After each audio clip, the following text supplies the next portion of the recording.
It's like, never mind. You know how the bumblebees have eyes like that? Black? No, like, I guess it's more like flies. Like this. Oh, like the two. Oh, I see what you're talking about. the spit screen. You want to know a thing about me? Wait, is that really what that is? Yeah, that's what this is. Oh. I have had, you can probably already hear it, but I have a lisp, definitely. I don't really think so. It got a little bit better. I got braces when I was 16, so it got, like, a little bit better, but I used to spit all over the place. So that's why I know what things are, like a spit guard. A spit screen? That's not what you sound like, for the record. Did you ever have any of that stuff? Oh, Weird. did I? I had 6 teeth pulled when I was like in kindergarten because my mouth was too small. And then I got retainers, and it had that palate expander, you know, where they crank it so they make your mouth bigger. Oh, yeah, I had that too, actually. And then I had a neck gear. Oh. Not over the head, the neck. And then I had my first set of braces, got them off, got retainers. Mm-hmm. Then I had my second set of braces, got them off, got retainers, got my wisdom teeth out, and that was the end of that. So this is Mollie, and a story about her teeth journey. Yeah, welcome to my mouth.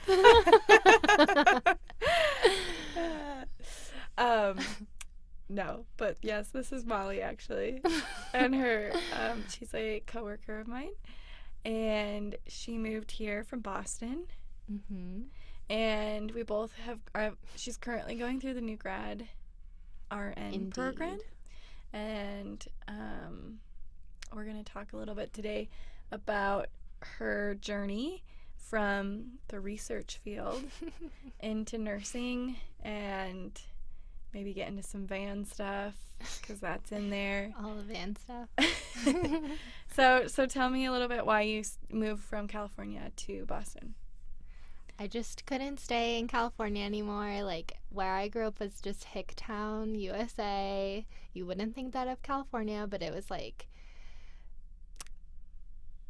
we had Future Farmers of America, and they would bring the cows and the horses into the quad for rallies, and they would just poop. Like, there was poop on our campus. Like, that's how hick it was. We would wear like cowboy hats, cowboy boots. Like, I don't even know why, because like it wasn't a huge farming community, but like that's just what it was. No way. And, like, what part of California?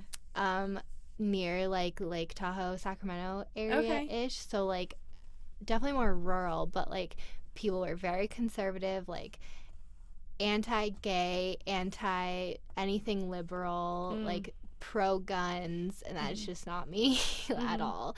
So I was like, I need to get out, and we had a lot of family in New England, so I looked in Boston, and I just like knew that was the place for me. Yeah. So how did you know that those like beliefs in that area weren't something that you wanted to be a part of in your California?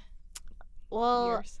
My parents like weren't like that at all. So it was, I just like wasn't brought up to be like that. And I had one boyfriend who was like very, very religious, and like I started going to church with him and stuff, and like it was enjoyable, and like I made good friends and stuff, but he would say sometimes like how like I had this guy that I was friends with in my French class, and he was very much gay, but like couldn't come out at our high school because everybody was going to judge him, and like I loved him, he was great. And then one time my ex said something like, well, you know that everyone that's gay goes to hell. And I was like, are you joking right now? Like, I freaked out, and I was like, that is so unfair to think that way. And like I have so many friends in that community that I met through college, and like it like never sat right with me. And even now, like none of my friends that are still my friends from high school live there, so I just think it wasn't like a place that I wanted to be. And a lot of my friends from high school ended up going to college in Southern California too, which is way different, but a lot of them end up leaving California, period. Yeah. So. And then you moved all the way over to Boston, which is going to also have a different culture. Yeah. Than like West Coast versus East Coast. Right. So did you notice that from the beginning, or do you feel like it was just the area in California that you were in? I mean, it was definitely like a little bit different. Like, people were always like, "Oh, Molly, why would you leave California? Like, why would you come here of all places?" And I was like, "It's Boston. Like, it's a huge city. There's so much going on. Like, you're near a ton of things." And I loved it there. But a lot of people that I went to college with too, like, were just from Massachusetts. Like, only planned on staying in Massachusetts. Like, born and raised. So sometimes they were a little closed-minded too. But like, I feel like I tried so many different things in Boston that, like, I would have never done had I stayed in California. Like, it was just, like, starting fresh kind of thing. What kind of things did you try? Well, I, like, never danced before college. And then I went to, like, this activities fair. And there was this guy who was like, "Hey, come dance with us." And I was like, "Okay." And so I went to their, like, info session, and they were like, "We're all inclusive, like, we're a huge dance group, like, we have all different types Wait, of like, types you, like, of dance." actually danced? Like, for, like, a team? Or, like, It a wasn't club? a team, it was like a club? It's called a No Limits dance crew. Oh, We were a my crew. gosh. Oh, my gosh. And so I was like, okay, like, I want to do this. And so Yeah. I, like, every semester, like, they would have, like, a showcase where the choreographers would, like, show their dances, and then you would try them out and, like, see what was a good fit for you, and then you could sign up for them, and then you would learn the dance over the whole semester, and then at the end of the semester, you would, like, we had a showcase, like a recital. So, like, my first semester, I did it, and I did this dance to that song, Heads Will Roll, you know? It's like, off with your head, dance till you dead. No? I don't You know that? Okay. So, and it was, like, so funny, and, like, I met some of my best friends, like, from the start in that class, and, like, I wasn't so good. Yeah. But then, like, the next semester I tried a little bit harder, and, like, by my third year in college, we call it middler year because my college was 5 years. Okay. And so I, like, ended up being on the executive board for the club. I was the treasurer, and I, like, choreographed a dance with my friend Alex. So then we, like, had our own dancers, and, like, I was better. I mean, it was, like, amazing. What kind of dance were you doing? Like, hip-hop? Or? It was, like, no, our, like, first dance that we choreographed was lyrical, and, like, I dabbled in hip-hop, but I'm not good at all. Like, I'm no. But, like, it's still funny. Yeah. And then we started doing more, like, contemporary, like, more edgy-ish kind of dance. Okay. So it was more, like, in our Was song it a choices. co-ed thing? Yeah. Okay. But, like, usually our dances only had girls in them because Yeah. they're, like, girly songs and dances. But we had guys that would do, like, hip-hop and stuff. Okay. And then I was the president the following year. No way. Yeah. It was, like, the best time ever. And, like, I'm still friends with all the girls I danced with. It was, like, the best. I loved it. So do you, like, how do you feel that now once you left that? Now that I don't dance anymore, Yeah. it's, like, really sad. Yeah, I bet. I haven't danced in, like, 2.5 years, almost, like, 3 years. No. What's it? It's 29. 3 years. Yeah. And, like, because there's other stuff in Boston, like, they have big dance groups and stuff that you can join after, but they're, like, a lot of money and they're more competitive, and so I never did it. You looking at? Oh, that. And then I was like, yeah, maybe eventually, like, I'll get back to it. And so I started kind of looking at dance classes out here, but I haven't actually gone yet. Yeah. I'm, like, scared. Well, I think that's, like, a weird thing post-college because I figure skated in college, so it was kind of that was, like, my dance thing. That's how I, like, got involved too. Is I, like, joined a club, and it was just Did you figure fun. skate before college? Yeah. Oh, okay. So you're, like, I good. stopped in high school, and then I went back in college.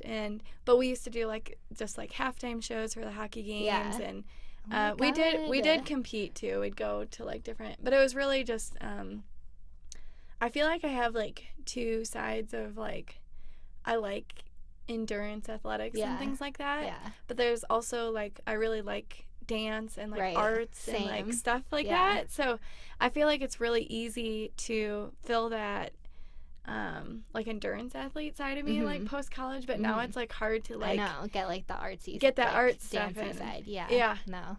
And I don't know if that's because we should. I would love that. Yeah, no, we really should. I'm gonna look it up when I get home. I don't even know, like, what I was found that? one that had, like, a free week, like, and they gave you like shoes and stuff, and then you could just like pay per class. It's like an adult dance class. Okay, wow. And you just go for it? Yeah.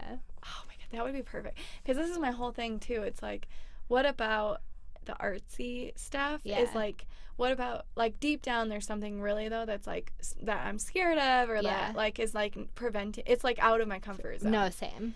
You know? I'm like, when I see the classes, I'm like, okay, who's gonna go to these classes? Are they gonna be better than me? Are they gonna like judge me? Like, is it gonna be uncomfortable? Is the instructor gonna call me out? Like, because I took classes.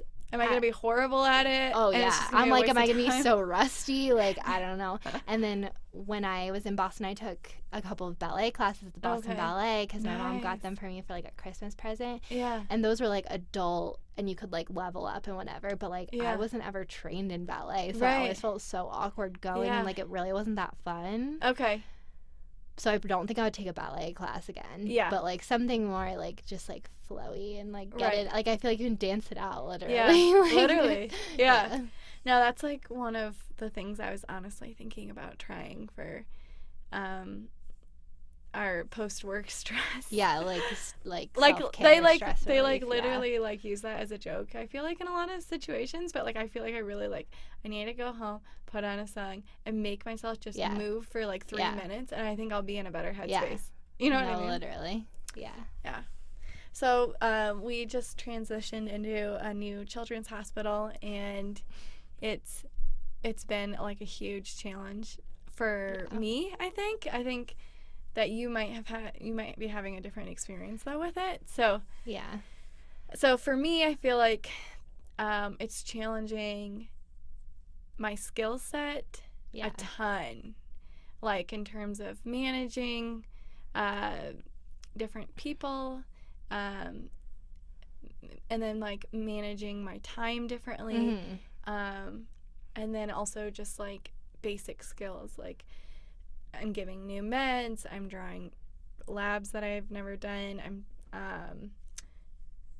and then like dealing with different disease processes that I'm not familiar with. That, yeah. And you know, and it's just a lot, but like, and it's been like really almost frustrating for me, but I've been trying to like see it as like this is a challenge to my practice, and either you get crumbled by it or you choose to like get better out and you get better, but you have to figure out how to get rid of that stress. Yeah.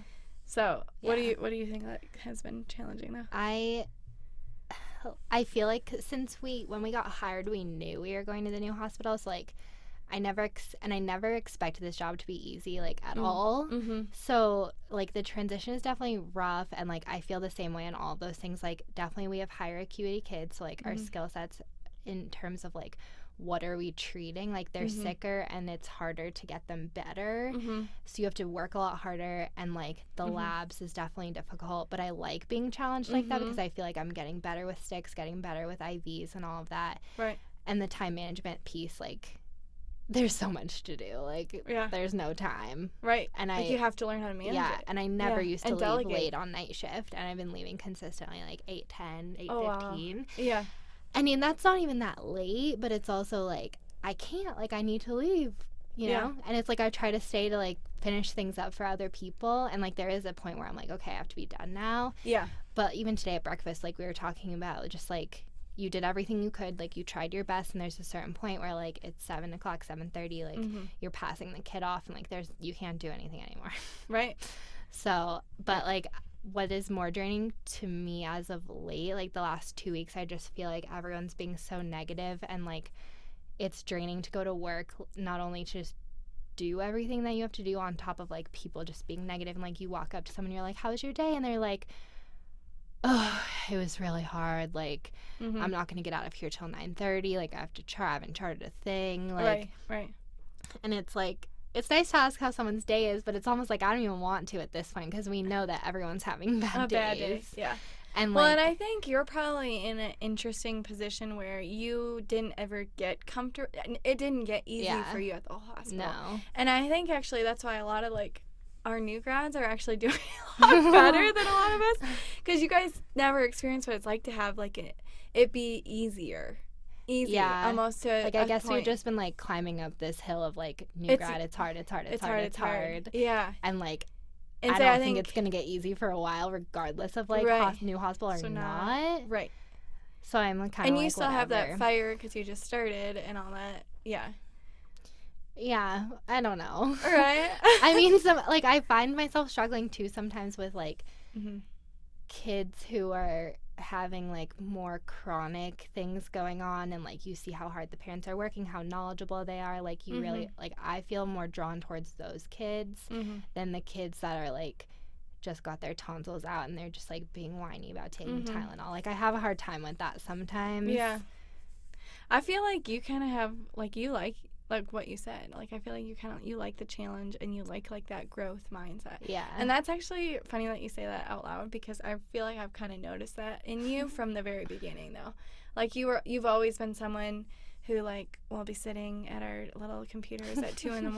and normally people are, like, falling asleep or on their phone, doing something.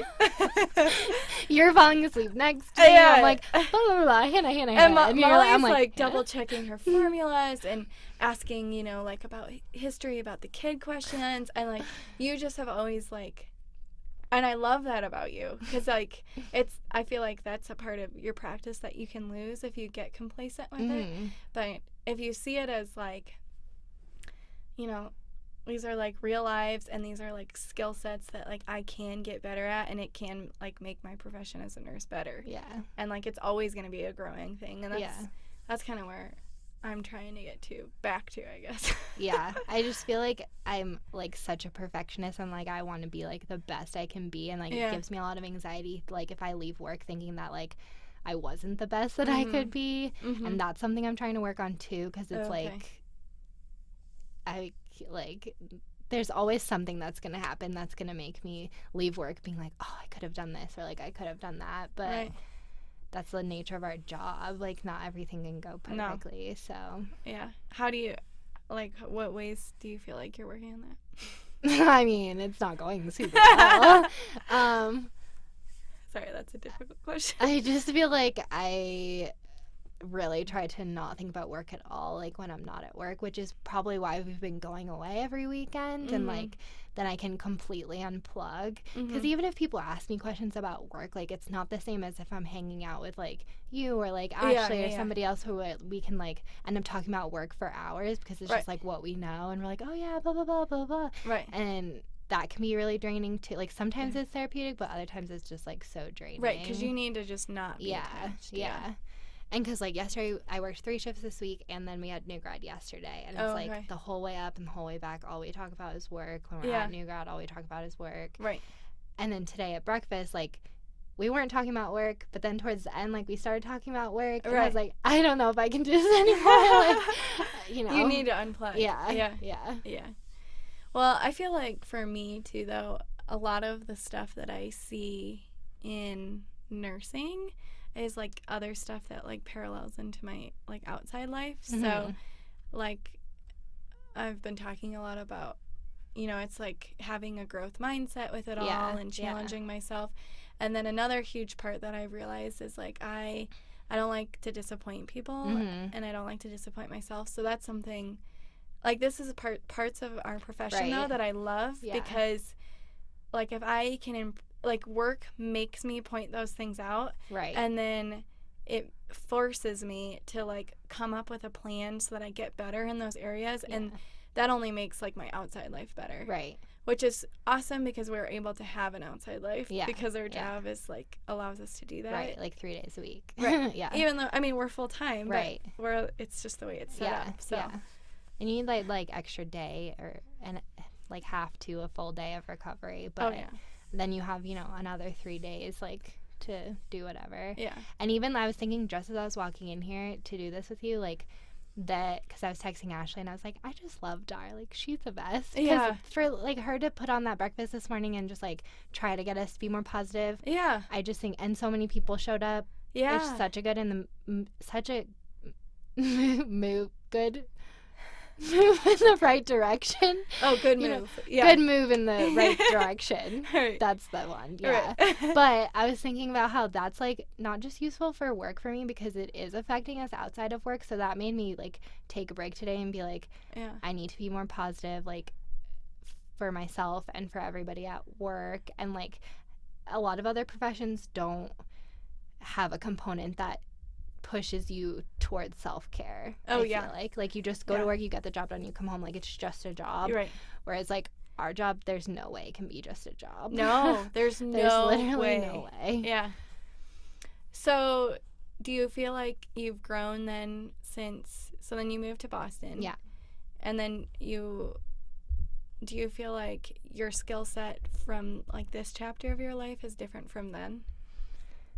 Yeah, pretty much completely. I mean, like, in terms of like self-care and working with people and yourself. I mean, so like in college we would have a semester and then we'd have 6 months internship and then a semester and a 6-month internship, and we did it 3 times.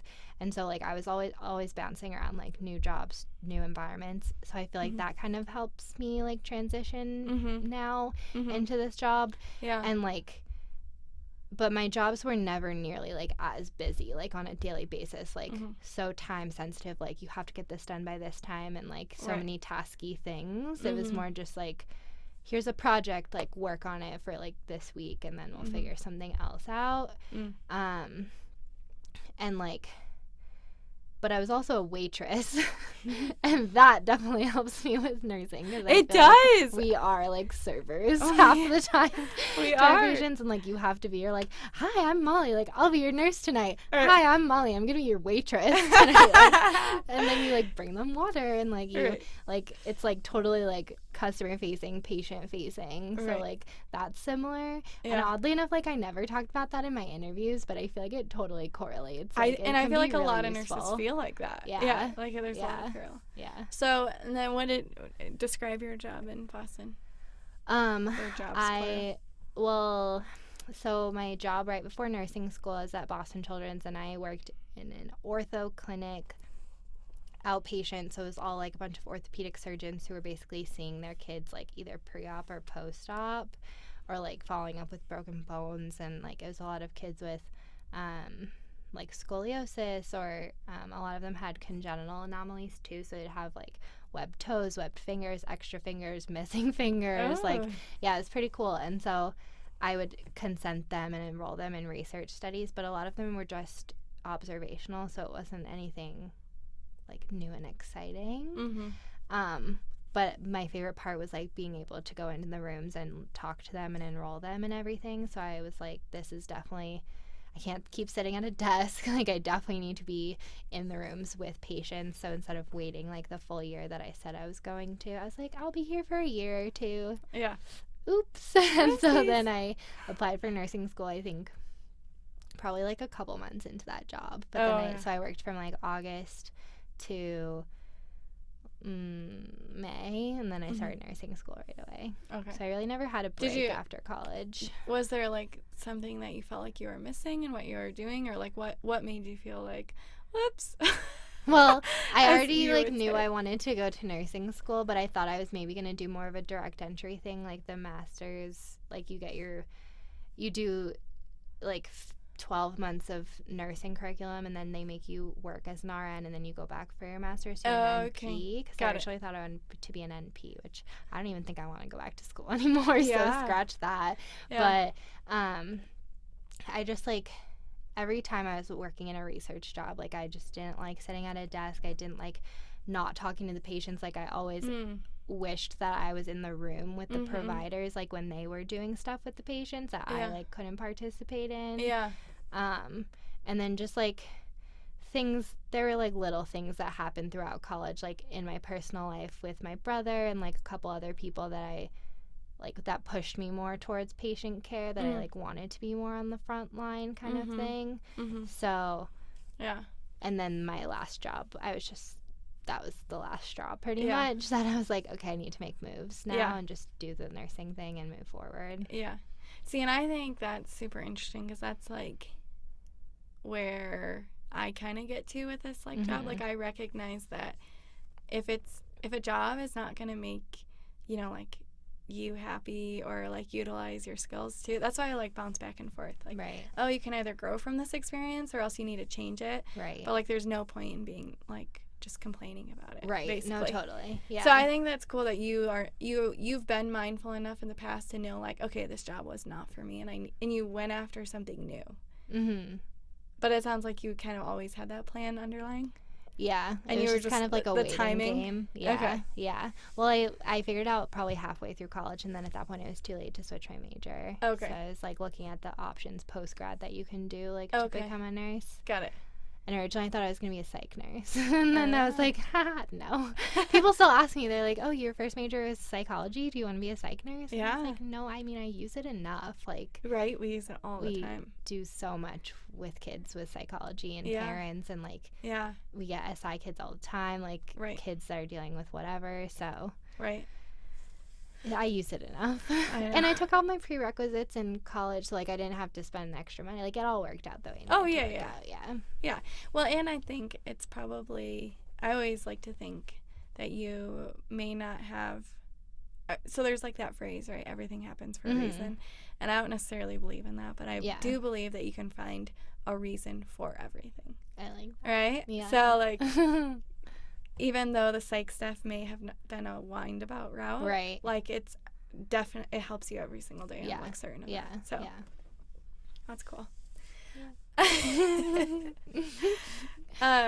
And then you got into the dance stuff in college. It sounds like I got into some, like, illicit thing, but, like, I did. It's just dance. And then when did you meet your boyfriend? I met him my third year, my middler year. He, like, was friends with my roommates that I was moving in with, who I didn't really know at the time. And they were all in a sorority, and he was in a fraternity, and they got all the frat boys to come move in our stuff up to the third floor. And then, like, we just were kind of friends for a couple months. I was seeing another guy in the fraternity at the time, and then I guess they had a little tete-a-tete, like, oh, you like Mollie? I like Mollie, like, may the best man win kind of thing. And I was like, whatever, Corey. Like, I wasn't really interested in him at the time. And then things, like, fizzled out with the other guy, and me and Corey just, like, kind of started talking and hit it off. So. Yeah, I told him the other day, I was like, I think the best time of our relationship, though, has been, like, post-college. Okay. Because now we're finally, like, we have money, like, we have our own place, like, we're living where we want to live. Even though college was super fun and, like, definitely, like, important to our relationship, like, I finally feel like we're living the life that, like, we wanted when we were in Boston, but couldn't do because we didn't have the means or anything. And we, like, I think he always wanted to, like, get out and he lived in Jersey his whole life, and then Boston's not that far away. Okay, good. Yeah. So he wanted to actually spread it, like, adventure. What does he do again? He works in supply chain management. Okay. It's like, basically he makes sure that he works for a pet food company, so he makes sure all the pet food brands, like, get delivered to the right pet food stores. Okay. Logistics. And then logistics. All that. Just drop the words. So, and then he built out a van. Yes. And how did he, like, was this just, so right now I'm, like, seeing this, like, the fraternity life, and he's, like, in, kind of sounds like, well, logistics, but, like, business. Like, he probably works at a desk. He doesn't sound like he would live in a van. And then he doesn't sound like or be interested in that at all. I know. Yeah. I don't know. I think he just, like, got thrown into business as a major because he didn't know what he wanted to do. And then, like, but oddly, like, he's really good at the supply chain thing, and, like, he can be so, like, OCD and particular about things that's just the way his brain works. So it's a good job for him. And I think, like, he's probably not going to have this job for much longer, but I think he'll still find something similar just because, like, he's so good at it. And if it was a product that he cared a little bit more about, I think he would, like, enjoy it more. Because the pet food's not bad, and they make... Well, and I guess that does kind of parallel into van building. Like, you have to be super particular. Yeah. It's also, like, you have to be, like, short-term and long-term thinking, which is kind of what he's doing. Yeah. And then, like, the fraternity was just because, like, at Northeastern, we had this thing where if they didn't have room for you to start in the fall semester, they would send you abroad for the semester, which is really cool. Oh, wow. And then you would start in the spring, and it was called NUN, but a lot of those kids didn't make friends right away, because then you miss the whole first semester of college and you come in and everybody already has their friends. Yeah. So he did that. He went to Costa Rica and then came cool. back and like didn't have any friends, like tried to make friends for a semester or two. Okay, got it. And then he was like, okay, I need more friends. So then he joined the fraternity, and like, I mean, we just went to Florida with like a lot of his friends that were in the fraternity, and a lot of my girlfriends are dating those guys too still. So like they're like a good big group. The guys that he's still friends with from the fraternity are great guys and stuff, so it was a good thing for him, but he's definitely like not fratty at all anymore. You had to go to Costa Rica for school? Yeah. What? He lived with like a host family. Oh and, my like, gosh. Yeah. And then he started talking about the van like after we graduated, and he was always joking like, I could live in my car, like I would save so much money. And then he one day brought it up to me. He's like, I'm looking into buying a van and like living in it. And I freaked out. I was like, no way. Like, I thought we were gonna be living together the following September, so I was like, this is a dig to me. Like, why aren't we gonna live together? You want to live in a van? Like, that's not safe. What if somebody rams into you? What if somebody breaks in and kills you? Like, I was bringing up all of the things that could go wrong. And then I could tell, like, it didn't matter. Like, he was going to do it. And I was like, if there's ever going to be a time to do it, like, now is the time. When we're not married, we don't have babies, we don't have pets, like, whatever. So he ended up doing it, built the van out over, like, probably from, like, March to August. And it was so funny because he would, like, okay, this weekend I'm going to work on this. And then he would do it. And then over the week, he'd be like, oh, I think I'm going to redo that. And then he would redo, like, he redid everything at least once. Oh my gosh. And I was like, you need to think this through more before you do it, because then you do it and you're like, I'm not happy with this, I'm going to redo it. Because that's the, like, perfectionist side of him. Because he's not really, like, super anal or anything, because I am, and we're not the same in that regard. But then with this kind of stuff, he was like, no, it has to be, like, I have to fix it. And then even in the end, like, he wasn't super happy with how it turned out. But it was like what he could afford at the time, like, and especially for the time that he had, like, he was still working full time as the middle of summer, so he could only work on it during the weekends. And then he had a deadline basically because his lease was going to be up August 31st, and winter was coming.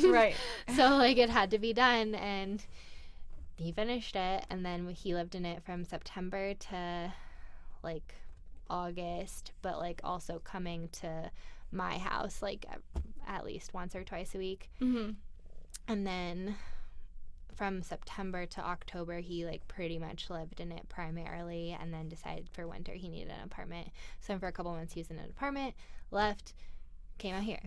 Okay. And now it's our travel vehicle. And how was like you getting on board with all that? What did that look like? Did you just finally I don't really remember now, honestly. realize, like, okay, this is something, like, he needs to do for him, and then you just...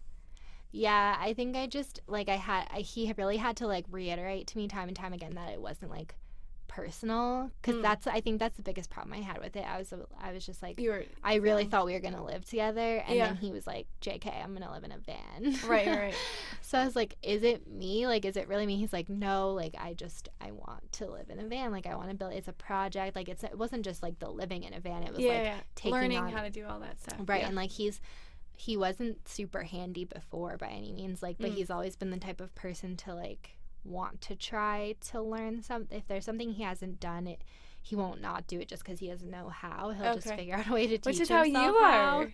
Yeah, I guess. I mean, this is like going back to our working as a nurse right now. But yeah, like if you don't know how to, that's all. Every single shift is we don't know how to do something. That's true, I guess. Yeah. So he like taught himself, like he got a bunch of tools. He was like doing all this carpentry. And, like he built our like TV stand in our apartment and stuff, and it looks great.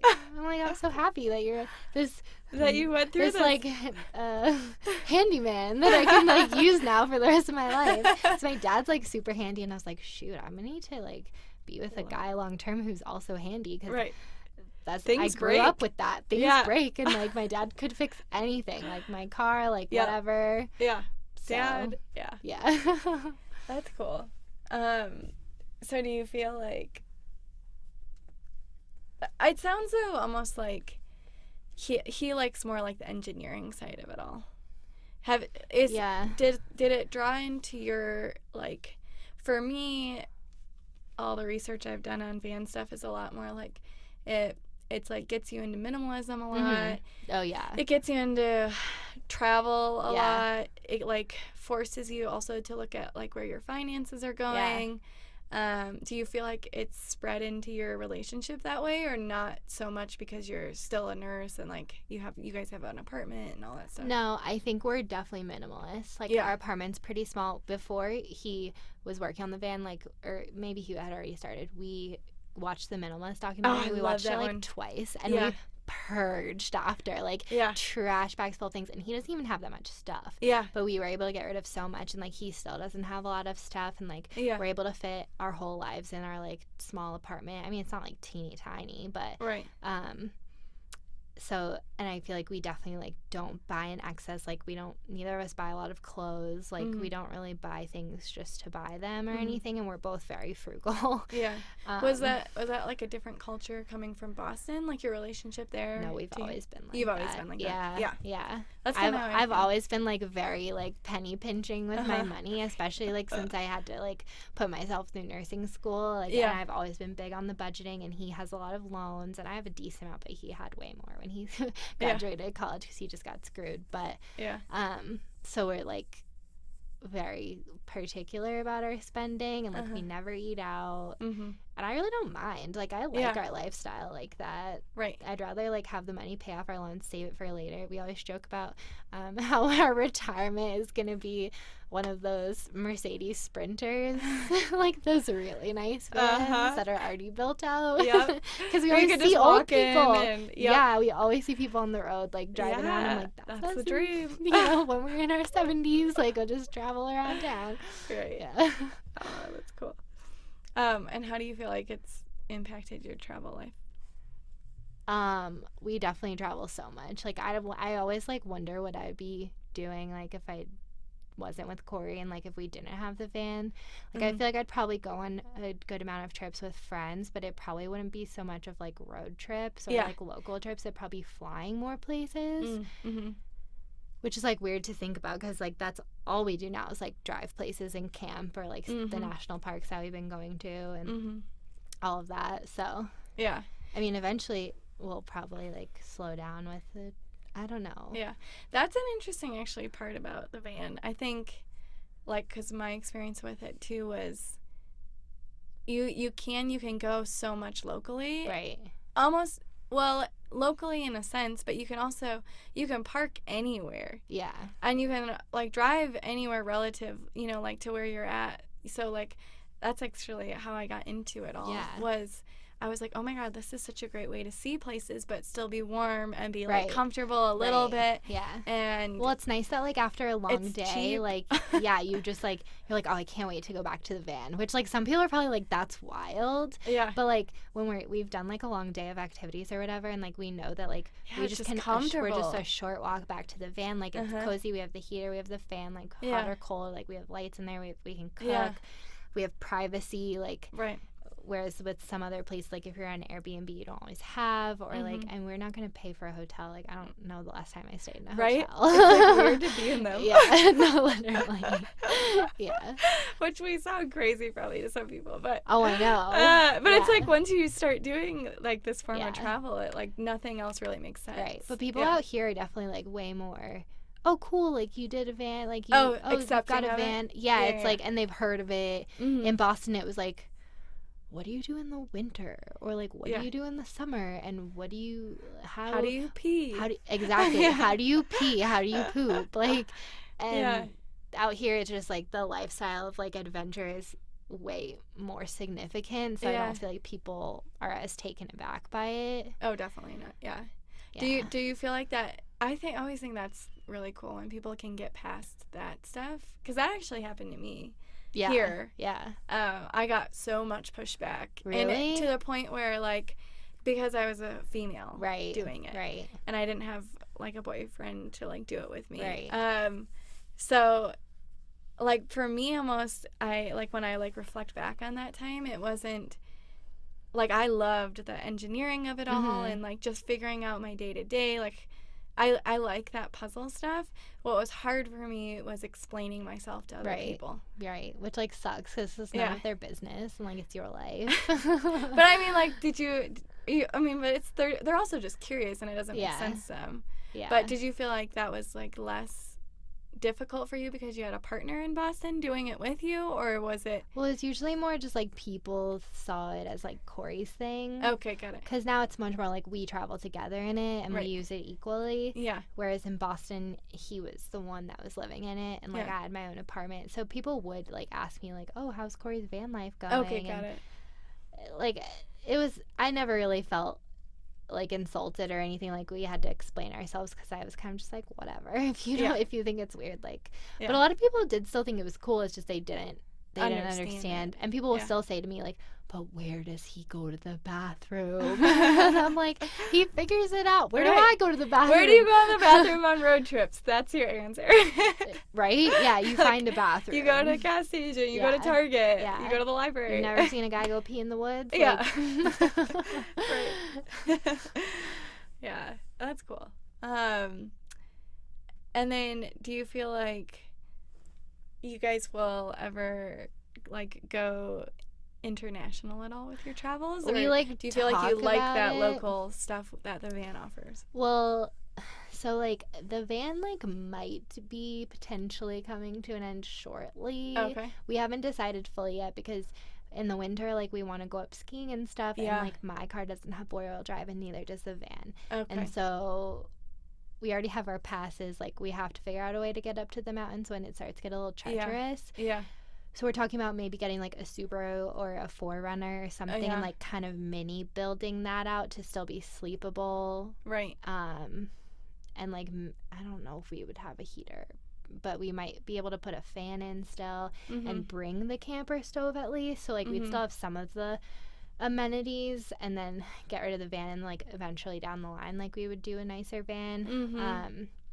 But we also joke sometimes about he looked up one time how much it costs to ship the van to Australia or, like, to another country. Right. I think it's pretty expensive. It takes a long time. Yeah. But it could be something if we ever wanted to relocate. I don't know if I would just do it for, like, a few months. I think it would be like, okay, we're going to live here for a year or two. Like, let's ship it out and do that. Yeah. It's actually not that bad. Yeah. To ship a van from United States to Europe, it was like, I think it was like $2,000. That's really not bad at all, actually. It takes about a week for it. I think it's probably Australia more is obvious. Yeah, like, but I was like, that would be a really cool way to see Europe because you'd have, I mean, it could also be more difficult too, though, because you're in, like, big cities where you, like, the parking restrictions would be maybe a little bit more difficult to navigate. But I just, like, I always, like, I think what people don't realize is, like, I don't make a shit ton of money, and I don't, like, I'm a nurse. I don't have engineering skills or anything like that. It's all of it more stems from, like, I want to see places and I want to, like, I'm not going to let those things get in my way more. That's, like, more my mindset. It's like, I'm willing to not eat out at a restaurant in order to be able to go see, like, a really cool waterfall. Totally. Well, that's like all of those, did you watch that documentary on Netflix, Valley Uprising? No, do I need to? Actually, I don't even know if it was just that one. But, like, Valley Uprising and then Free Solo and the one with Tommy Caldwell, Donwell. Yeah, Don. Okay, so we watched all of those. Yeah. And, like, they talk about how all of the guys, like, live in vans. Yeah. And they go to Yosemite and they do it in vans. And it's, like, because all they care about is what they're doing outside of the van. So it's not like you're, like, so obsessed with living in a van. In a tiny space. It's the fact that, like, it's going to get you to see, like, all of these different places. Yeah. And cheaply. Like, I mean, Corey paid, like, $5,000 for the van and probably spent, like, $2,000 or $3,000 into it to do it. So if you say, like, let's just round it up to $10,000, that's 10 months of rent in Boston. Oh, yeah. Easy. Like, and that doesn't even include, like, all of the, you know, like, extra stuff. So he paid it off. He had free rent. We went on trips. Like, and now we just have it. Like, it's just an asset at this point. Right. So and you would have that too, and yours is gonna be way nicer. No, I just always think that's like there's just I also like want to be mindful that people do live in vans not by choice. But like that's what's hard though, is like there's these two different cultures, like, right? And like one is like, but I feel like being a nurse, like our van experience is like going to be kind of more planned out, and it's a means to like an end, and it's like almost like I feel like I'm a responsible vanner. Yeah, no, totally.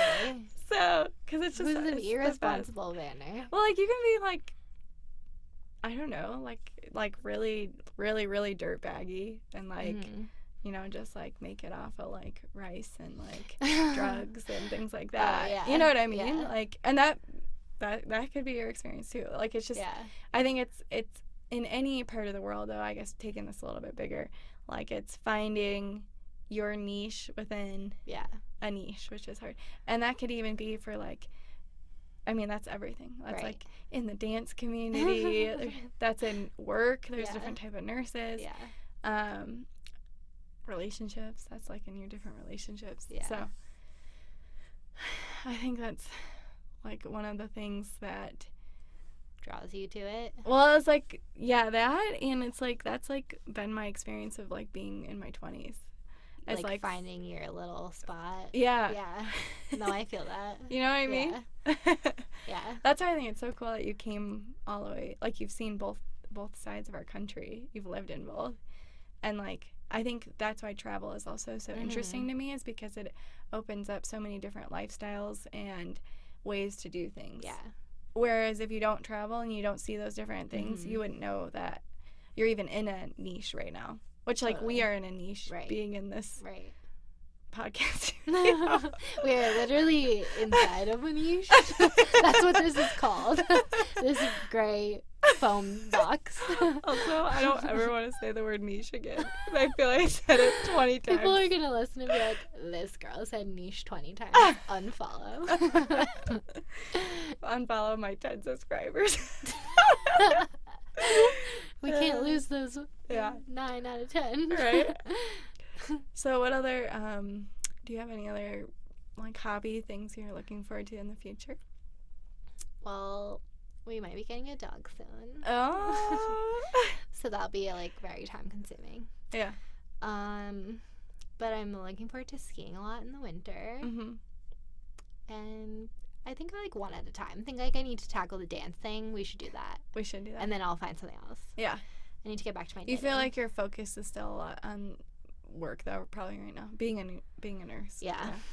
I'm looking forward to new grad year being over. Yeah. And like maybe hopefully starting to feel like a little bit more like I know what I'm doing. Yeah. Ish. Yeah.